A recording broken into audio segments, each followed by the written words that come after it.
Dinas Sosial Provinsi Sulawesi Selatan membuka dapur umum bagi warga yang terdampak banjir. Makanan siap saji disiapkan dari dapur umum untuk 2 kelurahan yang terdampak banjir. Intensitas hujan yang tinggi sejak beberapa hari terakhir menyebabkan sebagian wilayah di Kota Makassar terendam banjir. Dinas Sosial Provinsi Sulawesi Selatan pun telah mendirikan dapur umum di lokasi banjir Kompleks Kodam 3 di Kelurahan Katimbang, Kecamatan Biringkanaya, Kota Makassar. Sebanyak 1.700 paket makanan siap saji disiapkan dari dapur umum untuk warga yang terdampak banjir.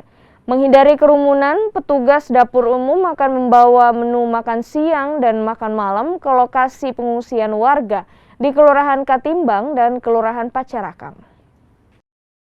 Jadi dapur umum ini dari Dinas Sosial Provinsi Sulawesi Selatan dan ditangani langsung oleh Tagana Provinsi Sulawesi Selatan atas permintaan bantuan dari Tagana Kota Makassar dan Dinas Sosial Kota Makassar. Jadi yang kami produksi mulai dari semalam itu sesuai dengan permintaan sampai 1.000 sampai 1.200, dan hari ini siang dan malam itu meningkat sampai 1.300 sampai 1.700 pengungsi. Itu untuk berapa titik itu?